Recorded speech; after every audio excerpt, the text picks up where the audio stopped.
गुरु परंपरा योग संस्थान में आपका स्वागत है। हम लोग मुख्य उपनिषद पढ़ रहे हैं। हम लोगों ने ईशावास्य उपनिषद पढ़ लिया, केन उपनिषद पढ़ लिया, कठोपनिषद पढ़ लिया और आज बारी है प्रश्न उपनिषद की। चौथा उपनिषद हम लोग पढ़ रहे हैं मुख्य उपनिषद में। तो पहला सवाल आता है कि प्रश्न उपनिषद का संबंध किस वेद से है। तो किस वेद से होगा? शुक्ला जी शाम को कृष्ण कृष्ण जपते हैं और उसके बाद 3 घंटे दिन में अर्थ कमाते हैं। तो अथर्व वेद का इसमें आएगा नाम। अर्थ कमाते हैं, पैसा कमाते हैं। तो अथर्व वेद प्रश्न उपनिषद किससे जुड़ा हुआ है? अथर्व वेद से जुड़ा हुआ है। प्रश्न उपनिषद, उसके बाद वाला उपनिषद, फिर उसके बाद वाला। तो प्रश्न, मुंडक और मांडुक्य, ये 3 उपनिषद अथर्व वेद से जुड़ा हुआ है। अथर्व वेद में भी प्रश्न उपनिषद किससे जुड़ा हुआ है? तो अथर्व वेद में पिपलाद शाखीय ब्राह्मण भाग से लिया हुआ है। पिपलाद ऋषि का नाम है, पिपलाद ऋषि। उन्होंने जिन मंत्रों को देखा, ज्ञान कांड के जिन मंत्रों को देखा, साक्षात किया, उन मंत्रों को उन्होंने अथर्ववेद में रखा, तो उनके नाम से पिपलाद शाखा कहा जाता है और उन्होंने ब्राह्मण भाग में रखा है। तो पिपलाद शाखा के ब्राह्मण भाग से ये लिया गया है। कौन सा? प्रश्न उपनिषद लिया गया है। अब प्रश्न उपनिषद क्या है? नाम से ऐसा लग रहा है कि इसमें प्रश्न पूछे गए होंगे। तो जरूर प्रश्न पूछे गए हैं, लेकिन ध्यान रखिएगा कि शुरुआत, इस उपनिषद की शुरुआत प्रश्न से नहीं होती है। जो मंत्र है वो मंत्र शुरुआत, पहला मंत्र अगर है तो प्रश्न से नहीं है, पहले कहानी है, बाद में प्रश्न आता है। उसी तरह से सवाल अगर पूछा जाए कौन से उपनिषद प्रश्न से शुरू होता है, तो हम लोगों ने कहा था केन उपनिषद प्रश्न से शुरू होता है। केन उपनिषद का पहला मंत्र ही प्रश्न से शुरू हो रहा है। लेकिन प्रश्न उपनिषद में पहला मंत्र प्रश्न से शुरू नहीं हो रहा है, ये ध्यान रखिएगा। अब इस उपनिषद में यानी प्रश्न उपनिषद में बहुत ही सुंदर एक आध्यात्मिक कहानी है, उसकी चर्चा हम लोग करते हैं। तो इस उपनिषद में सुंदर जो आध्यात्मिक कहानी है वो इस तरह से है, सुनिए, बस कहानी के तौर पे सुनिए कि 6 ऋषि थे। ऋषि पुत्र कह लें, नवयुवक थे 6, जो कि अभी अभी जो है ज्ञान उन्होंने वेद शास्त्रों को पढ़ा था, लेकिन उनको आत्मा के बारे में उनकी जिज्ञासा बनी हुई थी, आत्मज्ञान की जिज्ञासा उनकी खत्म नहीं हुई थी। तो वे सब के सब उस ब्रह्म की, उस आत्मा की जिज्ञासा के साथ एक साथ बाहर निकले कि किन्हीं के पास चलते हैं जो ब्रह्म ज्ञानी हो, उनके पास चलते हैं, ब्रह्म ज्ञान की प्राप्ति करते हैं।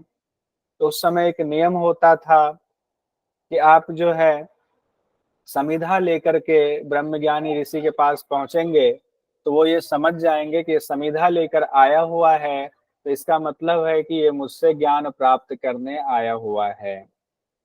इन लोगों को पता चला, 6 ऋषि पुत्रों को, कि पिपलाद ऋषि हैं। और पिपलाद ऋषि उस समय मशहूर थे कि ब्रह्मज्ञानी ऋषि हैं, तत्वदर्शी ऋषि हैं। तो 6 के 6 ऋषि पुत्र समिधा लेकर के पिपलाद ऋषि के आश्रम में पहुंच गए। तो पिपलाद ऋषि के आश्रम में जब पहुंचे तो पिपलाद ऋषि ने जब देखा, उनकी स्थिति देखी कि समिधा लेकर पहुंचे हुए हैं, इसका मतलब ये ज्ञान लेने आए हुए हैं। तत्वदर्शी थे तो पिपलाद ऋषि को सब कुछ पता चल गया कि ये लोग पहले से वेद वगैरह पढ़े हुए हैं, ज्ञान तो इनके पास है, ज्ञान रूपी पुस्तक को इन्होंने पढ़ा हुआ है, लेकिन उसको अनुभव नहीं किया हुआ है। तो ये 6 ऋषि कौन थे? एक सुकेशा थे, भरद्वाज ऋषि के पुत्र थे सुकेशा। शिवी कुमार सत्यकाम थे, शिवी के पुत्र सत्यकाम। सौर्यायनी थे, गर्ग गोत्र के सौर्यायनी थे। कौशल देश के अश्वलायन थे। विदर्भ निवासी भार्गव थे। और कत्य ऋषि के प्रपौत्र यानी पोता कबंधी थे। 6 ऋषि पुत्र जब वहां पहुंचे तो अब ये सवाल तो पहले पूछ नहीं रहे हैं, पहले पहुंचे हैं।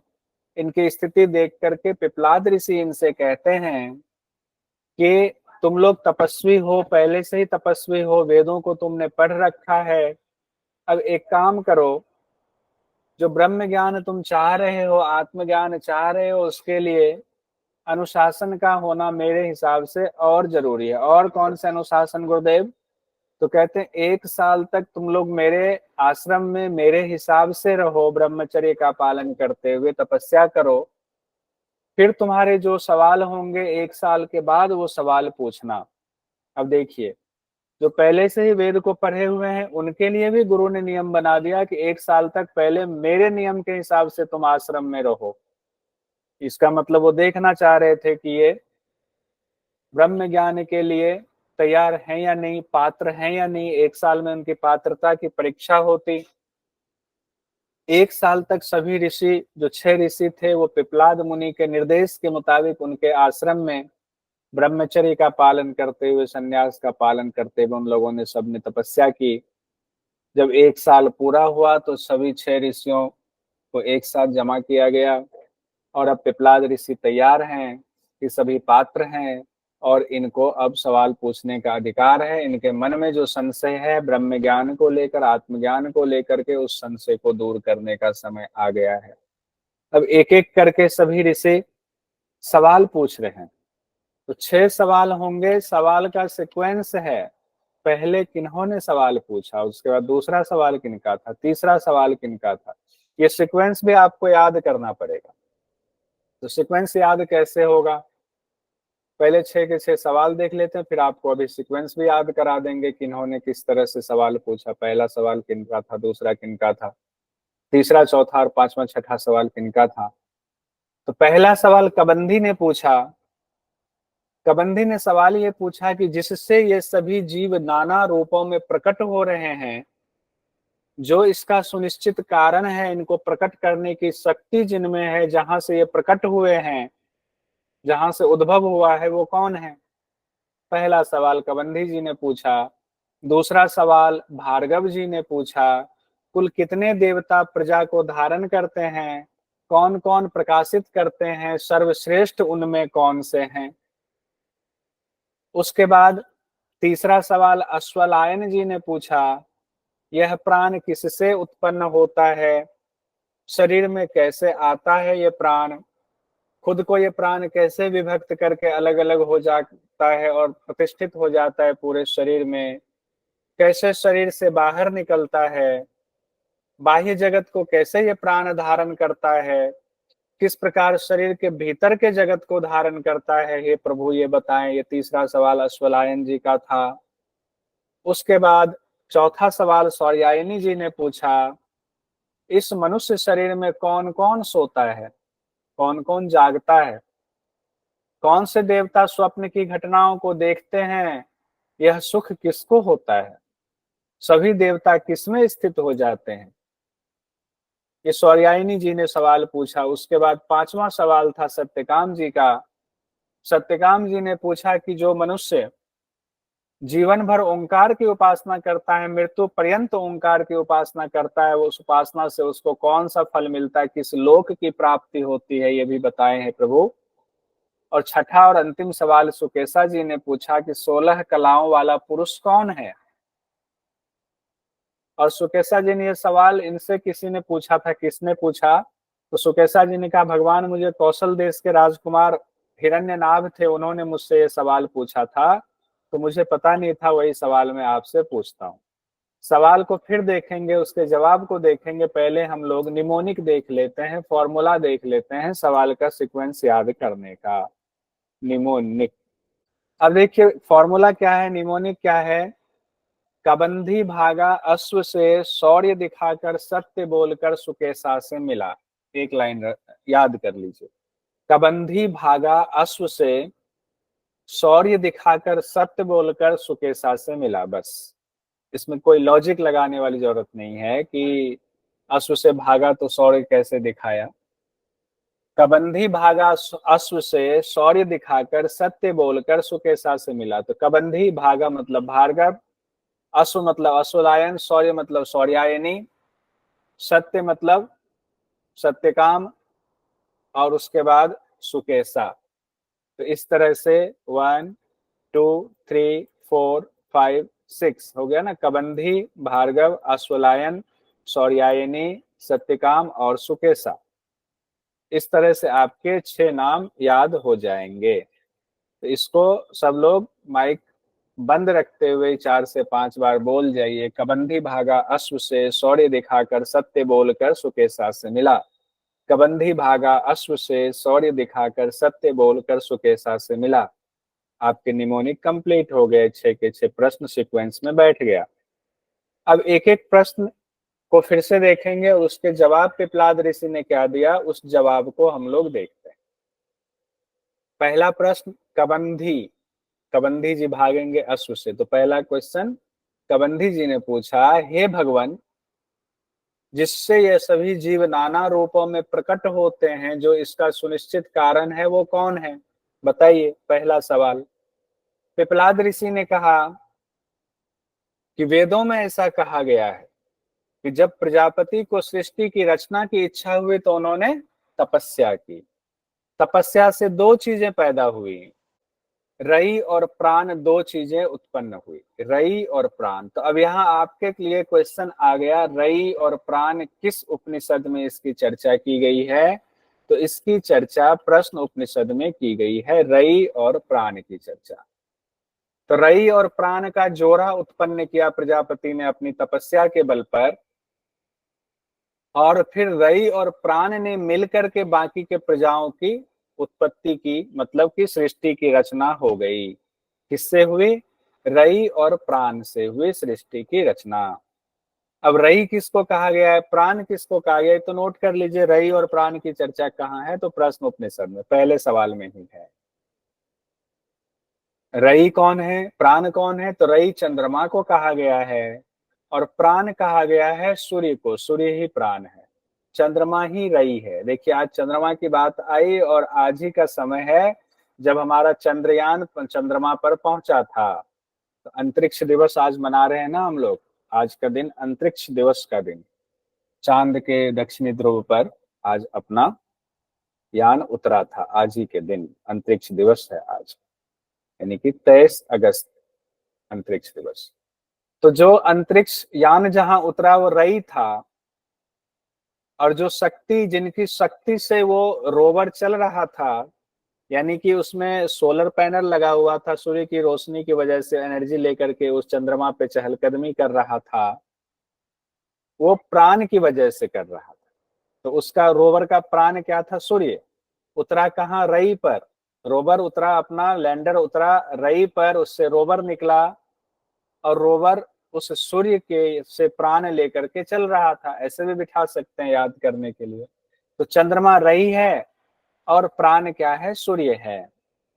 तो रई का मतलब क्या होता है? जो भी मूर्त और अमूर्त है वो सब रई है। जो मूर्त है और अमूर्त है, जो दिख रहा है और जो नहीं दिख रहा है। जो मूर्ति रूप में है वो दिख रहा है, जो मूर्ति रूप में नहीं है वो नहीं दिख रहा है, वो अमूर्त है। तो मांस, मेद, अस्थि, मज्जा इत्यादि जो है ये मूर्त हैं, आकाश, वायु इत्यादि अमूर्त हैं। तो मूर्त अमूर्त सभी क्या है? रई हैं, चंद्रमा है। और उन सभी की जीवनी शक्ति सूर्य है, प्राण सूर्य से ही आ रहा है। अब ये जो सूर्य है, देखिए सभी लोगों को ये क्या कर रहे हैं? सभी लोगों को प्रकाशित कर रहे हैं। देख लीजिए चारों तरफ से सभी लोगों को ये प्रकाशित कर रहे हैं। देखिए, इधर से भी देख लीजिए, 3D पिक्चर है, अच्छे से देख लीजिए, बड़ा देख लीजिए, घुमा के देख लीजिए। ये सूर्य हैं, सभी नवग्रह हैं। तो ये सभी नवग्रहों को, खास करके अपने धरती को तो बहुत ज्यादा ये एनर्जी दे रहे हैं। हम लोगों की शक्ति ही सूर्य से संचालित हो रही है।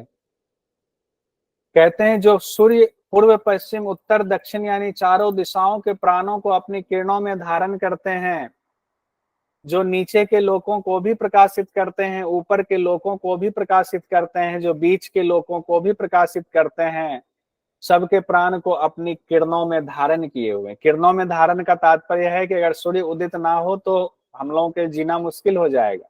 तो सब प्राणियों का प्राण सूर्य ही है, सूर्य ही सभी प्राणियों का प्राण है। उसके बाद देखिए, अब यहाँ बड़ा सा भी लगाया हुआ है, मैंने भूल ही गया था, दहकता हुआ सूर्य और इनकी किरणों में सबके प्राण बसते हैं। चारों तरफ देखिए, चारों तरफ सभी ग्रह हैं, और बीच में जो दिख रहा है ना, ये क्षुद्र ग्रह हैं, छोटे छोटे क्षुद्र ग्रह। ये कभी पृथ्वी पर गिरते रहते हैं, छोटे छोटे क्षुद्र ग्रह। और ज्यादा बड़ा गिरेगा तो नाश ही हो जाएगा। कहते हैं कि पहले कभी हुआ था तो डायनासोर खत्म हो गया था। कहते हैं वही सूर्य सभी प्राणियों के शरीर में, यानी हमारे आपके शरीर में वैश्वानर अग्नि के रूप में मौजूद है। ऐसा नहीं कभी सूर्य अस्त हो गया तो हमारे अंदर सूर्य नहीं है, लेकिन सूर्य रात के समय सूर्य हमारे शरीर में भी धीमा पड़ जाता है, ध्यान रखिएगा। इसलिए तो कहा गया है रात को भोजन नहीं करना चाहिए, सूर्यास्त के बाद भोजन नहीं करना चाहिए। पहले ये नियम होता था, गांव घर में नहीं करते थे लोग भोजन, और आजकल हम लोग करते हैं, इसीलिए तमाम तरह की समस्याओं से ग्रसित हैं। गैस की समस्या, कब्ज की समस्या, तरह तरह की पेट की बीमारी, और पेट की बीमारी से बाकी बीमारी पैदा होती है। तो सूर्य सभी प्राणियों के शरीर में वैश्वानर अग्नि के रूप में मौजूद है। सहस्त्र किरणों वाले जो सूर्य हैं, इनका नाम जात वेद सम है। कल हम लोगों ने, कल नहीं, केन उपनिषद में हम लोगों ने जात वेदा शब्द पढ़ा था। जात वेदा किनके लिए कहा था? अग्नि के लिए, अग्नि। अग्नि के लिए। तो उसी में कहा गया था ना, अग्नि के अलग अलग रूप हैं। कल कठोपनिषद में भी कहा गया अग्नि अलग अलग रूपों में पूरे ब्रह्मांड में मौजूद है। तो अग्नि कौन? सूर्य है। सूर्य ही अग्नि के स्रोत हैं, सबके पितामह सूर्य हैं सभी अग्नियों के। इसीलिए इनका भी नाम जात वेद सम है, जात वेदा है। जात वेद सम का मतलब होता है जो सब कुछ जानते हैं, सर्वज्ञ हैं।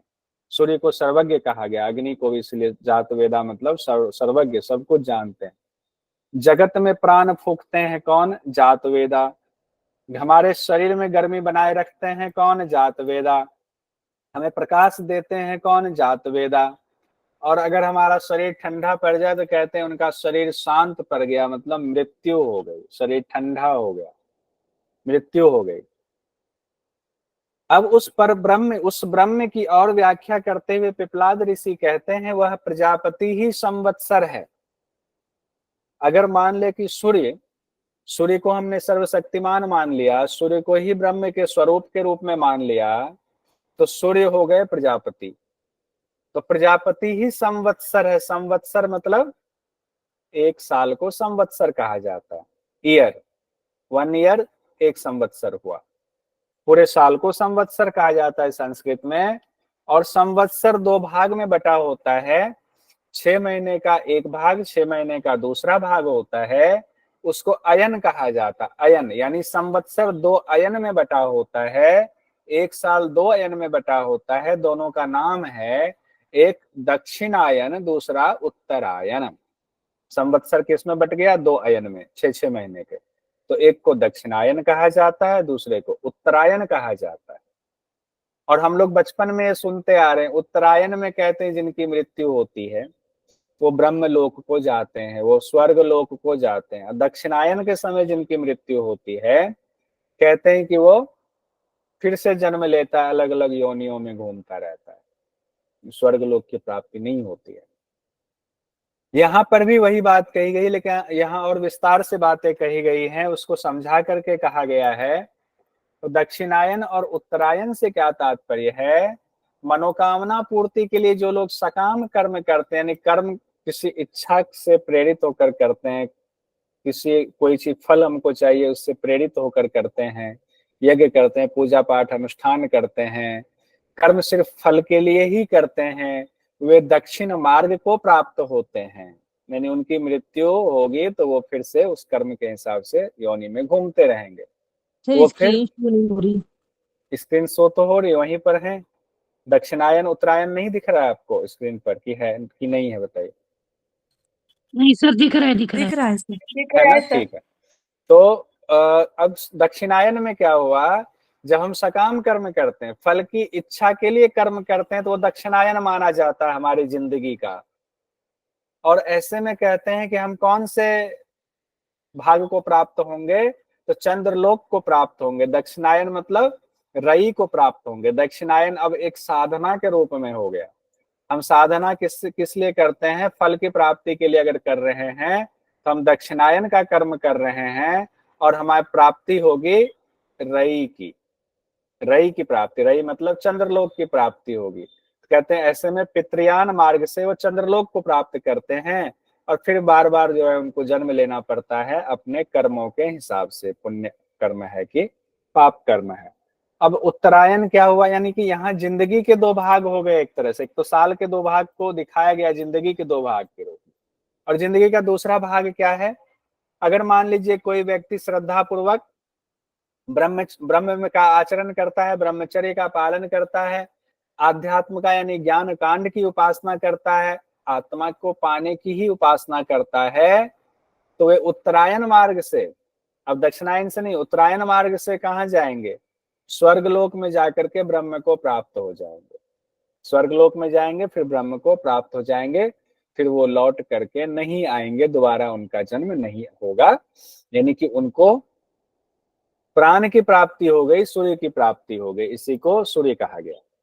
अब इसी को उत्तरायण दक्षिणायन तो साल के दो हो गए, इसी को महीने में तोड़ा जाएगा, फिर उसको दिन में तोड़ा जाएगा। तो देखिए उसके बाद कहते हैं, कितने ही तत्ववेदता कहते हैं कि सूर्य के 5 पैर हैं, यानी तत्व को जानने वाले कहते हैं, पिपलाद ऋषि कह रहे हैं कि सूर्य के 5 पैर हैं, वो जल को उत्पन्न करने वाले हैं।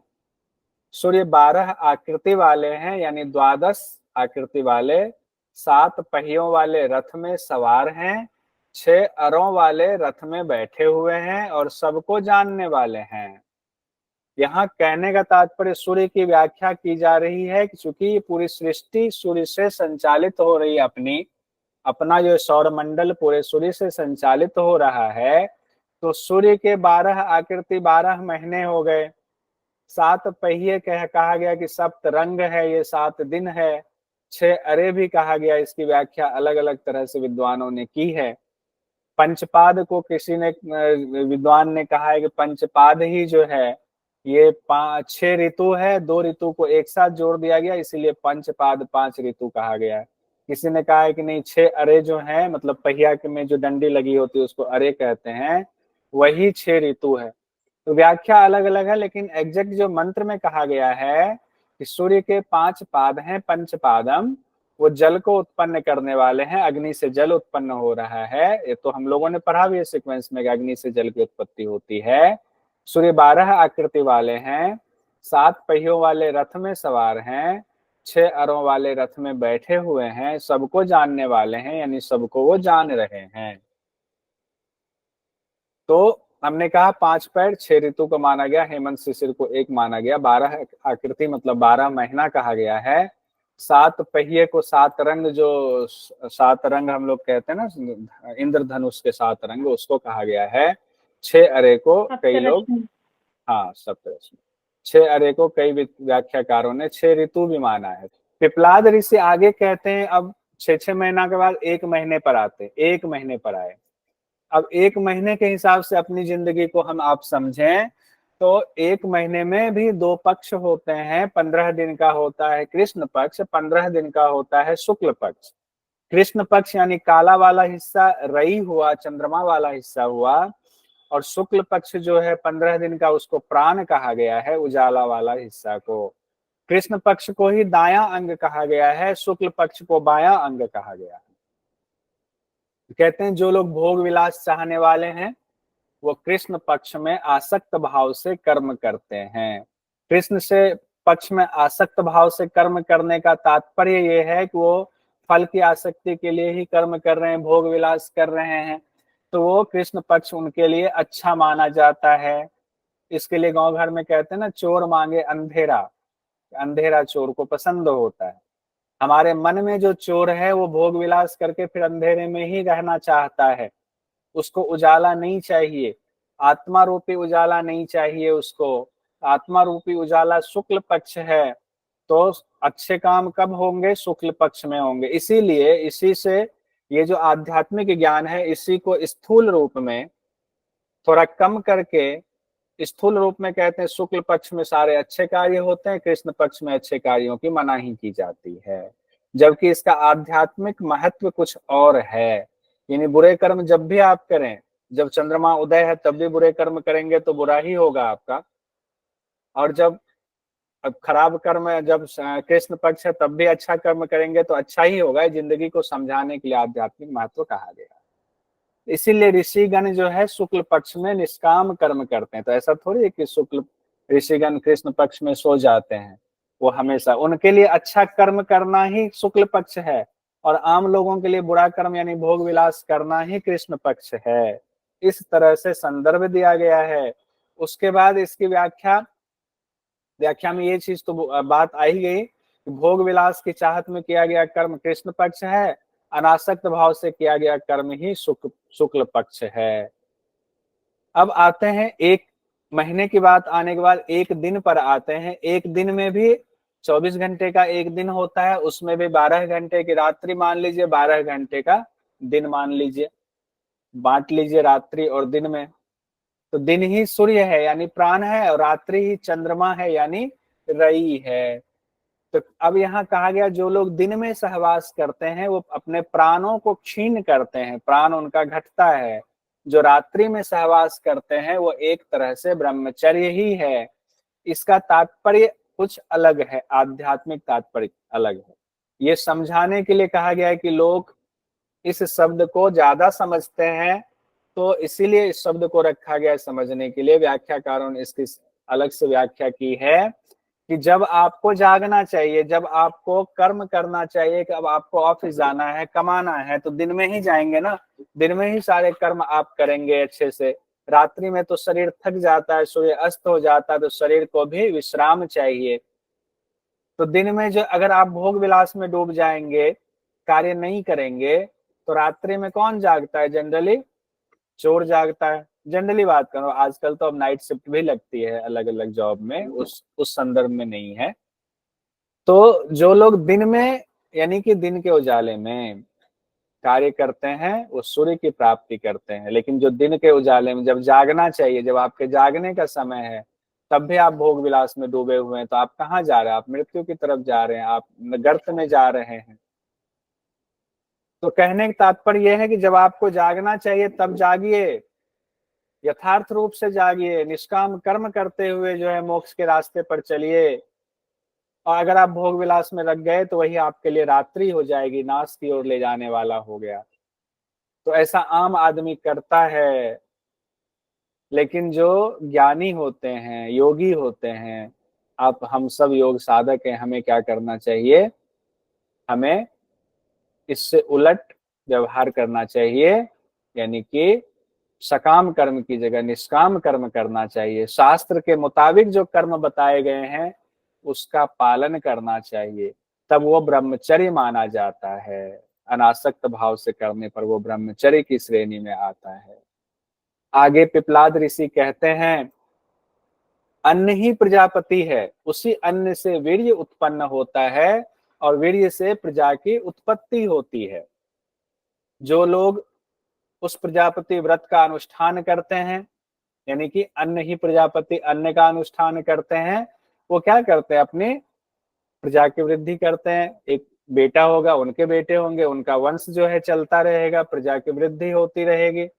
जोड़े को उत्पन्न करके प्रजा की वृद्धि करते हैं, हम सब कर रहे हैं। और हमसे अलग जो हैं ऋषि मुनि लोग, लेकिन जो भिन्न हैं, जिनमें तप ब्रह्मचर्य प्रतिष्ठित हो चुका है, जो आत्मदर्शन का अनुष्ठान कर रहे हैं, उनको किस चीज की प्राप्ति होगी? ब्रह्मलोक की प्राप्ति होगी। तो इस तरह से पहला प्रश्न किनका था? कबंधी जी का। कबंधी भागा अश्व लेके, कबंधी जी का प्रश्न हो गया। भागा मतलब भार्गव जी का दूसरा प्रश्न शुरू होगा। भार्गव जी 3 प्रश्न पूछते हैं। कुल कितने देवता प्रजा को धारण करते हैं? कौन कौन प्रकाशित करते हैं? उनमें भी सर्वश्रेष्ठ कौन है? यानी कि हमारे शरीर में बहुत सारे देवता हैं, हमारे शरीर में ही देवताओं का वास है, और सारे देवता हमें प्रकाशित कर रहे हैं अलग अलग तरीके से। तो भार्गव ऋषि पूछ रहे हैं उनमें सर्वश्रेष्ठ कौन है, ये भी बता दीजिए। तो अब यहाँ एक सुंदर कहानी पिपलाद ऋषि सुनाते हैं। कहते हैं वैसे तो सबका आधार आकाश रूप देवता ही है, आधार है बेस सबका आकाश रूप देवता है, लेकिन आकाश से वायु उत्पन्न हुए, अग्नि उत्पन्न हुआ, जल पृथ्वी उत्पन्न हुए। अब ये सारे देवता शरीर के धारक देवता कहे गए हैं, क्योंकि उनसे जो उत्पन्न हो गए, अलग अलग नाम हो गया, तो वो शरीर के धारक देवता हो गए। 11 इंद्रिय भी शरीर के देवता हैं, तो 11 इंद्रिय तो हो ही गए, और पंच महाभूत भी धारक हो गए। 11 5 16 तो ऐसे ही हो गए। अब सुंदर कहानी क्या बता रहे हैं पिपलाद ऋषि, वो सुनिए कितनी सुंदर कहानी है। कहते हैं कि ये शरीर है, जो शरीर आपके सामने दिख रहा है, इसको और शरीर को सीधा कर देते हैं। ये देखिए शरीर सीधा हो गया, थोड़ा सा और बड़ा कर देते हैं, लीजिए शरीर में आ गया। 5 ज्ञानेंद्रियां, 5 कर्मेंद्रियां, मन आ गया, और जो है पंच महाभूत भी इस शरीर में आ गया। कहते हैं कि पिपलाद ऋषि भार्गव ऋषि से इस शरीर के देवताओं की लड़ाई शुरू हो गई। उसमें जितने देवता अवस्थित हुए सभी देवता आपस में लड़ने लगे और कहने लगे कि मैं श्रेष्ठ हूं तो मैं श्रेष्ठ हूं, मैंने ही शरीर को धारण कर रखा है, मेरी वजह से ही शरीर है, मैं नहीं होता तो शरीर नहीं होता। इस तरह से सभी देवता कहने लगे। तब प्राण बीच बचाव करने के लिए आ गए। प्राण देवता आए कि क्यों लड़ रहे हो तुम लोग अज्ञानता की वजह से लड़ रहे हो, झगड़ रहे हो। दरअसल तुम में से किसी में भी शरीर को अकेले धारण करने की क्षमता नहीं है, सुरक्षित शरीर को रखने की क्षमता तुम में से किसी की नहीं है। जब प्राण ऐसा बोलने लगे तो सभी देवता, आंख कान नाक जीभ त्वचा, जो पांचों कर्मेंद्रियां ज्ञानेंद्रियां मन था, ये सब हंसने लगे। किस पर हंसने लगे? प्राण पर हंसने लगे। अच्छा हम लोग धारण नहीं किए हुए तो कौन? आपने धारण किया हुआ है। तो सूर्य अग्नि ने कहा हाँ मैंने धारण किया हुआ है, यही सच है, इस शरीर को मैंने ही धारण किया हुआ है और मेरी वजह से ही तुम लोग इस शरीर में अवस्थित हो। सब लोग और इनको हुटिंग करने लगे, इसको इंग्लिश में हुटिंग करना। अरे वाह, सब इनका उपहास उड़ाने लगे। जब सब इनका उपहास उड़ाने लगे प्राण देवता का, तो प्राण देवता दुखी हो गए। बोले कि अब मैं इन लोगों के साथ नहीं रहूंगा, इन सबको सबक सिखा करके ही मैं अब चैन लूंगा। कहा लेकिन उससे पहले एक बार और इनको कह देते हैं कि भाई मान लो। तो उस प्राण ने फिर कहा कि देखो तुम लोग मोह माया में पड़े हो, अहंकार में पड़े हो। मैं ही अपने स्वरूप को 5 भागों में बांट करके मैंने ही इस शरीर को धारण किया हुआ है। लेकिन बाकी देवता कहाँ सुनने वाले थे, बीच में ही रोक दिया उनको। फिर क्या था, प्राण देव को भी अहंकार आ गया, अभिमान हो गया। अब वो जो है अभिमान में बोले कि मैं जा रहा हूँ। कहाँ से जा रहा हूँ? तो इस शरीर से मैं जा रहा हूँ। शरीर से बाहर निकलने के लिए ऊपर उठने लगे धीरे धीरे। अपने जितने भागों में बांटा था सबको वापस करने लगे, एकत्रित होकर के ऊपर उठने लगे। तो बाकी जैसे जैसे प्राण बाहर निकलना शुरू हुआ वैसे वैसे जितने देवता शरीर में थे सभी व्याकुल होने लगे, व्याकुल हो गए। सबके प्राण छूटने लगे। प्राण ही जा रहा है तो आंख का क्या, नाक का क्या, कान का क्या, जीभ का क्या, त्वचा का क्या, पायु उपस्थ वाणी का क्या। सारे देवता व्याकुल हो गए। जब व्याकुल हुए तो प्राण कुछ देर के लिए रुक गए। प्राण रुके तो फिर सारे देवताओं के जान में जान आई। कहते हैं जैसे एक रानी मधुमक्खी जब बाहर जाती है तो सब उसके साथ जाते हैं, वो जहां बैठती है सारी मधुमक्खियां वहीं आकर के बैठ जाती है। ये संदर्भ दिया गया है। अब जब प्राण वापस आ गए तो सभी देवताओं की व्याकुलता खत्म हो गई। अब सभी देवताओं को एहसास हो गया कि प्राण ही सर्वश्रेष्ठ है, हम लोग तो बिना मतलब के लड़ रहे थे। सभी देवता प्रसन्न होकर के उस प्राण की, उस सूर्य के स्वरूप की उपासना करने लगे और कहने लगे, अब सब उनकी बड़ाई कर रहे हैं, प्राण ही अग्नि रूप से तपता है, आप ही तो अग्नि रूप से तपते हो, आप ही सूर्य के स्वरूप हो, आप ही मेघ हो, आप ही इंद्र हो, आप ही वायु हो, आप ही पृथ्वी हो, आप ही रई हो। सत असत उससे भी श्रेष्ठ जो अमृत स्वरूप परमात्मा है वो सब कुछ आप ही हो। हे प्राण, आप नाराज ना हो, हमें क्षमा कर दें। रथ के पहिए की नाभि में लगे हुए अरों की भांति ऋग्वेद की संपूर्ण ऋचाएं भी आप ही हो, यजुर्वेद के सभी मंत्र भी आप ही हो, सामवेद के मंत्र भी आप ही हो। हे प्राण देवता प्रसन्न हो जाओ। ब्राह्मण क्षत्रिय सबके सबके प्राण आप ही हो, सब में आप ही प्रतिष्ठित हो, आप प्रसन्न हो जाओ, नाराज ना हो, दुखी ना हो। और क्या स्तुति करने लगे प्राण के, हे प्राण आप ही प्रजापति हो, आप ही गर्भ में विचरण करते हो, सभी प्राणी आपके ही परायण है, आपके बिना किसी का कोई अस्तित्व नहीं।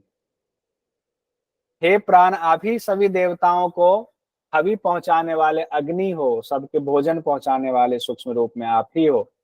पितरों के लिए भी आप ही सब कुछ पहुंचाते हो, पितरों को जो दान पुण्य किया जाता है, आप ही ऋषियों के सत्य हो। प्राण की महिमा का गान चल रहा है, आप ही प्रलय काल में संहार करने वाले रुद्र हो, आप ही अंतरिक्ष में विचरण करने वाले प्राण हो। हे प्राण, आप ही मेघ रूप हो करके आप ही वर्षा करते हो। तो वर्षा करते हो तो अन्न उपजता है, अन्न उपजता है तो उसको खा करके प्राणी आनंदमय होते हैं, उनके वीर्य की प्राप्ति होती है, फिर प्रजा की उत्पत्ति होती है।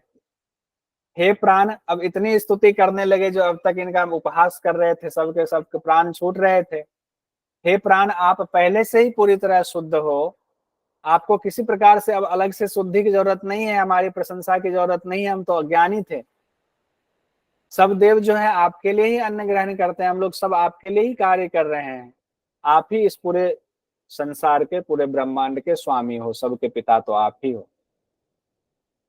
जो इस संसार में चराचर जगत में दिख रहा है, उसके अंदर जो जीवनी शक्ति है वो प्राण के अधीन है, और सब तो आपके अधीन है। जैसे माता अपने बच्चों की रक्षा करती हैं, उसी तरह आप भी हमारी रक्षा करो, आप मत जाओ। इस तरह से सारे देवताओं की भी बात कह दी गई, प्राण सर्वश्रेष्ठ है, ये भी बात हो गया। तो कबंधी भागा अश्व लेके, तो कबंधी भार्गव, और अब अश्वलायन का तीसरा सवाल होगा। कौशल देश के अश्वलायन जी पिपलाद ऋषि से पूछते हैं। तो तीसरा प्रश्न कौशल देश के अश्वलायन जी ने पूछा पिपलाद ऋषि से, यह प्राण किससे उत्पन्न होता है, शरीर में कैसे ये प्राण आता है, फिर शरीर में कैसे विभक्त हो जाता है, कहाँ कहाँ प्रतिष्ठित हो जाता है, शरीर से बाहर कैसे निकलता है, निकलता है तो क्या करता है, आत्मा को कैसे ले जाता है, बाह्य जगत को कैसे धारण किए हुए है ये प्राण, और शरीर के भीतर के जगत को कैसे धारण करता है। तब पिपलाद ऋषि अब जवाब देते हैं। इस तरह से 6 सवाल पूछ दिए। पिपलाद ऋषि ने कहा भी कि तुम बहुत कठिन प्रश्न पूछ रहे हो, लेकिन चूंकि तुम पात्र हो इसीलिए मैं तुम्हारे प्रश्नों का जवाब देता हूँ। सावधानी पूर्वक ध्यान से मेरे प्रश्नों के उत्तर को, मेरे उत्तर को सुनो, जो तुमने प्रश्न किया है उसको। तो प्राण पहला था, किससे उत्पन्न हुआ है, कहते हैं प्राण परमात्मा से उत्पन्न हुआ है। कहते हैं जिस तरह पुरुष के होने पर ही छाया का अस्तित्व होता है, अगर आप खड़े हो तो छाया है, आप नहीं हो तो छाया नहीं है, उसी तरह परमात्मा है तो प्राण है, परमात्मा नहीं तो प्राण नहीं है। तो प्राण है मतलब परमात्मा के अस्तित्व का प्रमाण है प्राण। तो मन के द्वारा किए हुए संकल्प से, पहला सवाल हो गया, कैसे शरीर में प्रवेश करता है, तो कहते हैं मनोकृतेन, मन में जैसा संकल्प होगा वैसा ही शरीर ये हमें प्राप्त होता है, वैसा ही शरीर से तात्पर्य है, वैसी ही योनि हमें प्राप्त होती है। योनि मतलब उसी, हम योनि में जाएंगे, कोई जानवर में, कोई वृक्ष में, कोई हिरण में, कोई इंसान में, कोई देव योनि, कोई अलग अलग योनि में जाएंगे। तो मन में जो संकल्प, संकल्प कब, अंत समय में जब प्राण छूटता है उस समय जैसा संकल्प रहा, उसी संकल्प के हिसाब से नया शरीर प्राप्त होता है। तो ये दूसरे सवाल का जवाब हो गया कि संकल्प आपका जैसा रहेगा उस हिसाब से आपको नया जीवन मिलेगा। तो संकल्प हमेशा अच्छा करना चाहिए, गलत चीजों का संकल्प नहीं करना चाहिए। ये नहीं कि अभी से जैसा अभ्यास रहेगा संकल्प का, अंत समय में भी वही संकल्प के साथ शरीर छूटता है, इसीलिए अभी से संकल्प अच्छा बना के रखिए। तीसरे सवाल में अश्वलायन जी ने पूछा है 6 सवाल। तीसरा सवाल है कि प्राण खुद को कैसे विभक्त कर लेता है शरीर में जाने के बाद। कहते हैं कि जैसे एक चक्रवर्ती सम्राट होता है, चक्रवर्ती सम्राट कैसे शासन करता है, अपने राज्य को बांटता है, जनपद में, मंडल में, फिर गांव में बांटता है, और अलग अलग जगहों पर अलग अलग योग्य अधिकारियों की नियुक्ति करता है। गांव के लिए अलग, मंडल के लिए अलग, जनपद के लिए अलग होंगे, मंत्रिमंडल उनका होता है, सबको कार्य बांट दिया जाता है। कहते हैं उसी तरह मुख्य प्राण भी बाकी प्राणों को शरीर में अलग अलग स्थानों में नियुक्त कर देता है, बट जाता है, लेकिन प्रतिनिधित्व प्राण का ही होता है। अब कैसे बढ़ता है उसकी चर्चा है। कहते हैं मुख और नासिका में विचरता हुआ आंख और कान में प्राण खुद रहते हैं। अब देखिए प्रश्न उपनिषद में नई बात कही गई है, मुख में, नासिका में, आंख और कान में, आंख और कान में। तो ये खुद प्राण रहते हैं यहाँ पर, इसको अच्छे से समझ, इसलिए धीरे यहाँ पर रुक गए। मुख, नासिका, आंख, कान, मैसेज में भी लिखिए, प्राण खुद रहते हैं इन जगहों पर। पायु और उपस्थ में अपान रहते हैं। पायु उपस्थ लिंग और गुदाद्वार अपान का स्थान है। जो शरीर का मध्य भाग है हमारा, वहां समान प्राण का स्थान है। यही प्राण में हवन किए हुए हैं, अन्न को संपूर्ण शरीर में पहुंचाने वाले हैं। शरीर में फैले 72 करोड़ नाड़ियों में व्यान प्राण रहता है। समान प्राण का देख लिया आपने, अन्न को संपूर्ण शरीर में पहुंचा रहे हैं। और व्यान प्राण कहाँ है? ये संपूर्ण शरीर में फैले हुए हैं। 72 करोड़ नाड़ियों की चर्चा की गई है प्रश्न उपनिषद में। कितनी नाड़ियां हैं? 72 करोड़ नाड़ियां। और एक मुख्य नाड़ी है सुषुम्ना नाड़ी, जो ऊपर की तरफ जाती है, उसमें उदान प्राण रहता है। कौन सी नाड़ी ऊपर जाती है? सुषुम्ना। उसमें कौन सा प्राण रहता है? उदान प्राण रहता है। तो उदान का बड़ा महत्व बताया गया है यहाँ पर प्रश्न उपनिषद में। और कहते हैं समान प्राण से ही 7 जो ज्वालाएं हैं पुष्ट होकर अपना कार्य करती हैं। 7 अग्नि जो है वो पुष्ट होकर अपना कार्य करती हैं। सप्त अर्चिस भी कहा गया है, विषयों को प्रकाशित करने वाले ऊपर के द्वार होते हैं। 2 नाक, 2 कान, 2 आंख और 1 मुख, सप्त अर्चिस कहा गया। जो ऊपर कहते हैं ना सप्त अर्चिस, तो इनको कैसे कार्य होता है? 2 नाक कैसे कार्य कर रहे हैं, 2 कान कैसे कार्य कर रहे हैं, 2 मुख कैसे कार्य कर रहे हैं, 2 आंख और 1 मुख कैसे कार्य कर रहे हैं? तो समान प्राण की ज्वालाएं अपना कार्य कर रही हैं, उनकी वजह से कार्य कर रहे हैं। हालांकि ध्यान रखिएगा, मुख में, आंख, कान में सब मुख्य प्राण का स्थान बताया गया है। अब व्यान प्राण का स्थान कह रहे हैं। जो व्यान प्राण अभी हम लोगों ने पढ़ा कि 72 करोड़ नाड़ियों की चर्चा है, 72 करोड़ नाड़ियों में व्यान प्राण है। तो 72 करोड़ नाड़ियों का यहाँ विस्तार से बताया गया है। पिपलाद ऋषि कहते हैं कि जो जीवात्मा है वो हृदय प्रदेश में रहता है। जीवात्मा कहाँ रहता है? हृदय प्रदेश में रहता है। और हृदय से मूल रूप से 100 नाड़ियां निकल रही हैं। कितनी नाड़ियां? 100 नाड़ियां निकल रही हैं। यहाँ भी 101 नाड़ी की चर्चा है, पहले 100 नाड़ियां कह दी गई। जितने नाड़ियां 100 हैं, हर एक नाड़ी 100 नाड़ियों में बट जा रही है। मतलब 100 नाड़ी हैं और एक एक नाड़ी 100 शाखाओं में बट गई। अब जो वो 100 शाखाओं में बटी है, वो फिर से प्रत्येक शाखा 72,000 प्रति शाखा में बट गई है। जब इसको आप कैलकुलेट करोगे तो 72 करोड़ नाड़ियां ही होती हैं। आपके पास कैलकुलेटर अगर हो अभी तो आप कैलकुलेट करके देख लो। पहले 100 नाड़ी, हर 100 नाड़ी 100 में विभक्त हो गए, तो 100 गुना 100 कर दीजिए। फिर उस 100 में से हर एक नाड़ी 72,000 में विभक्त हो रही हैं, तो उसको कैलकुलेट कर दीजिए।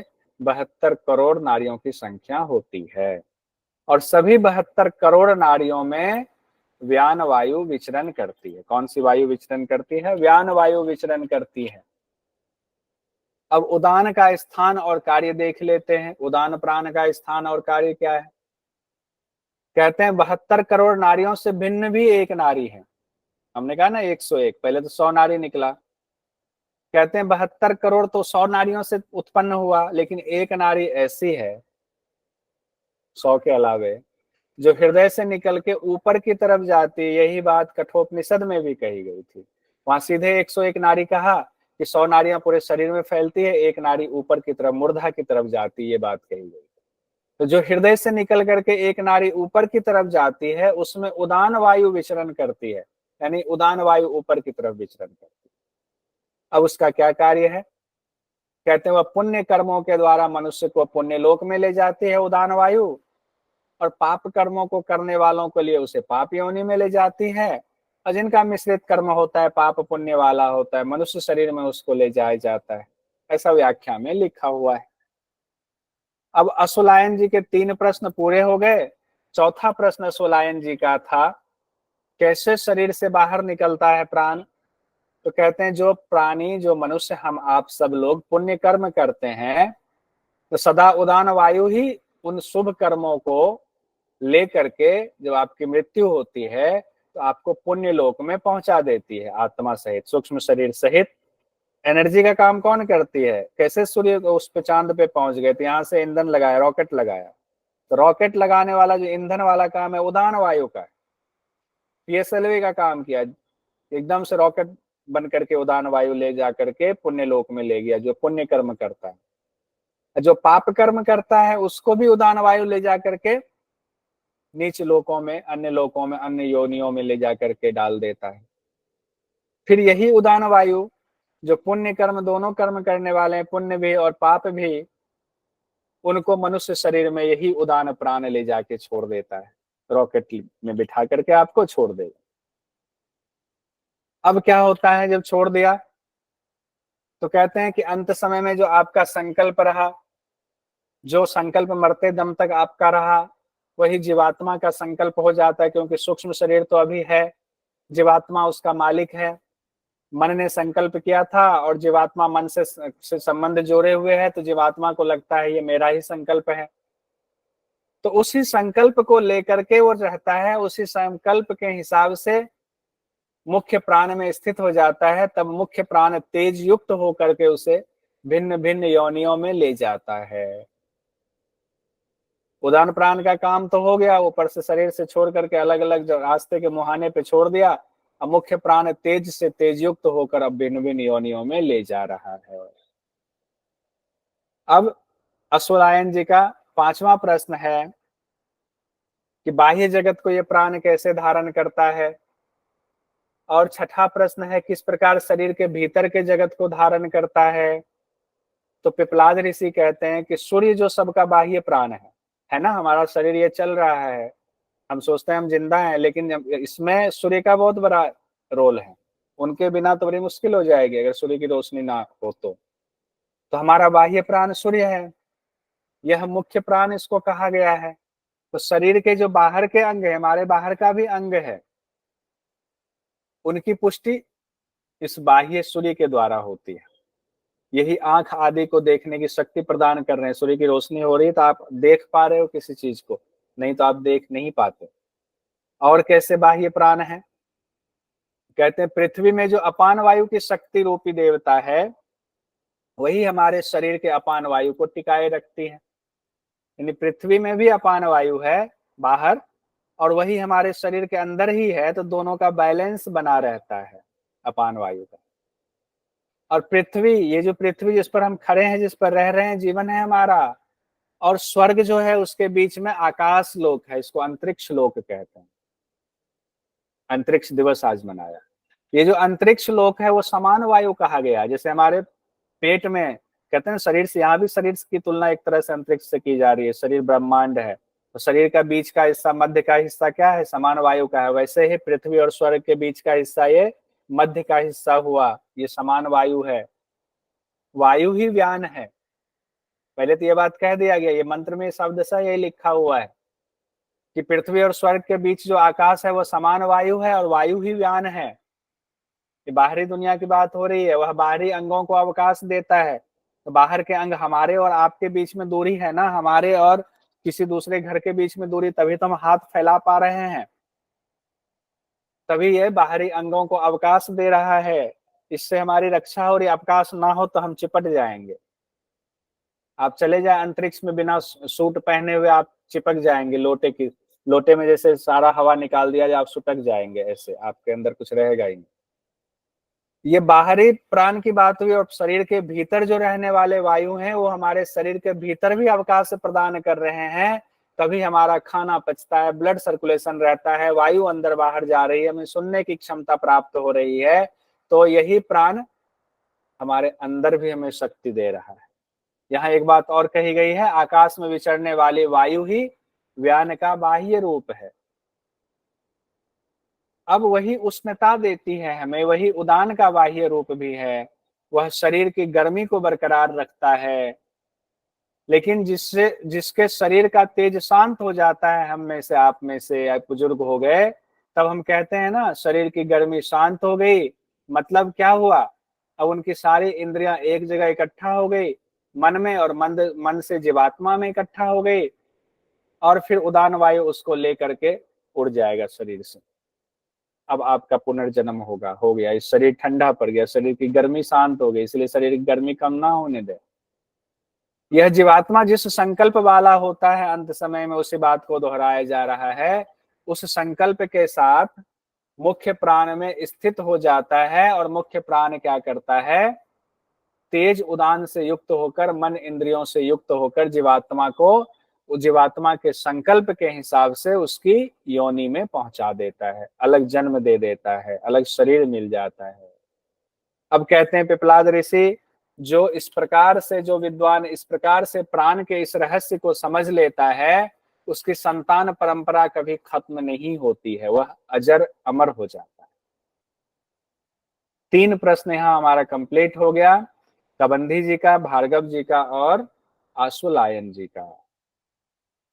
अब 3 सवाल और है, शौर्यायन, शौर्य दिखाकर, सत्य बोलकर। सत्यकाम जी का किससे मिलेंगे, सुकेशा जी का। 3 लोगों का, 3 ऋषियों का प्रश्न रह रहा है, उसको हम लोग कल करेंगे। ये थोड़ा लंबा है, अच्छे से समझना, बड़ा आनंददायक है। तो इसको 3 प्रश्न जो बाकी बचा है इसको हम लोग कल कर लेंगे। प्रश्न कल 3 हो जाएगा, समय बचेगा, कल सवाल भी हम लोग कल इसका कर लेंगे, परेशान मत होइए।